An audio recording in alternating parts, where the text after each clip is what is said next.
Alright, my name is Evan. I'm an Ohio University student. Here we are in Athens, Ohio. This is like 1988 Coachmen Leprechaun, aka the Roadhouse, aka the Micro Dojo. As you can see, the engine is running. It does run. It's had a lot of work to it. It's got fresh new tires, man. Step on in here. Funny thing about the gas gauge doesn't work. So what I do is I refill the gas every 100 miles, which is actually a wise thing to do with an old vehicle that's as heavy as this. It takes care of the fuel pump. And furthermore, a little history. I took a gap year after high school and I lived in this, and I traveled for 5 months around the country. There's the map. I'll pop it in.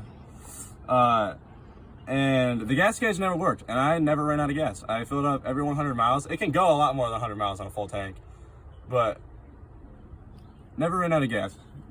Just a fun little thing about the RV. I don't know. This is Sandra.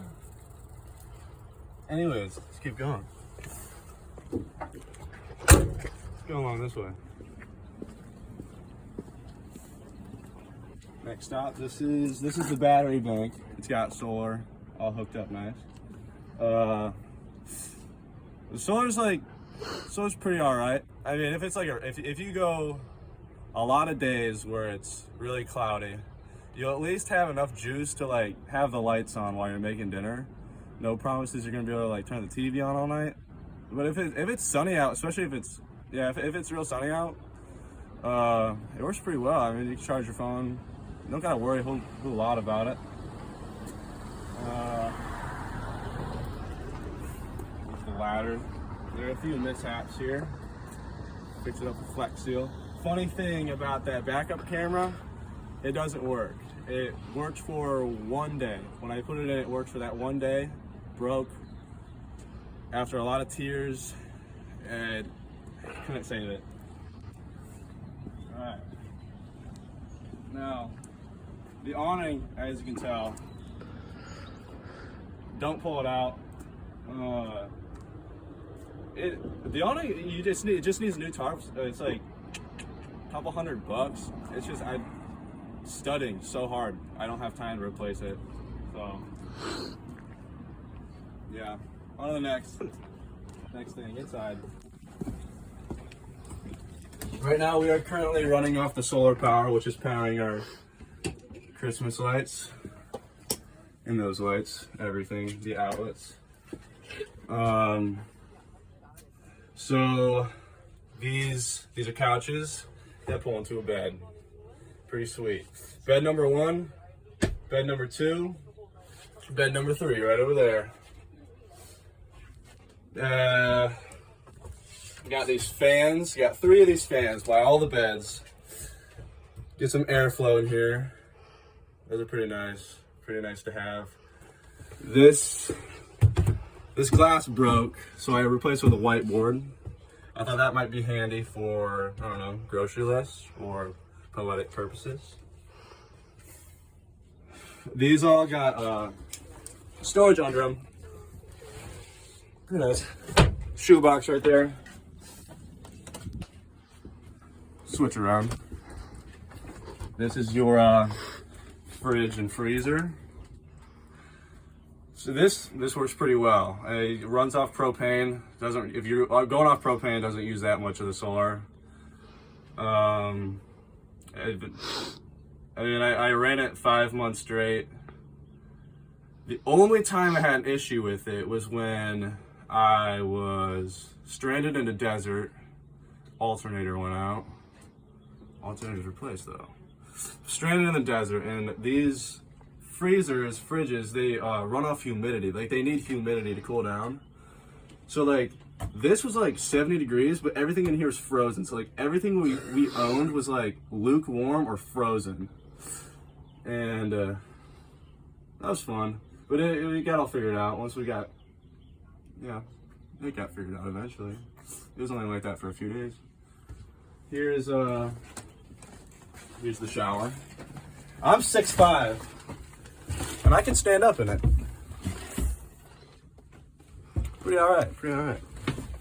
Then I got the bathroom, which doubles as a bedroom door. This door doubles as a bedroom door and a bathroom door. Toilet, it works. Little medicine cabinet right there. Sink.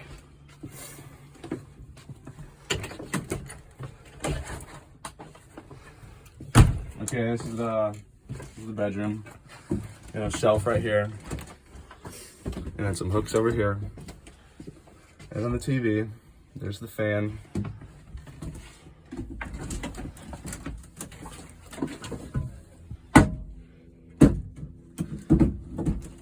And then there's the wire mess for the solar. Spare tire, water tank.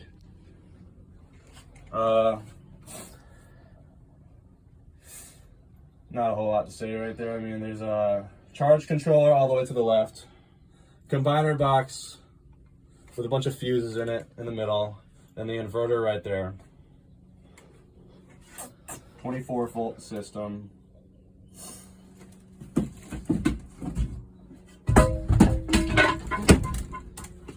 TV. Everything works. It's got a water heater.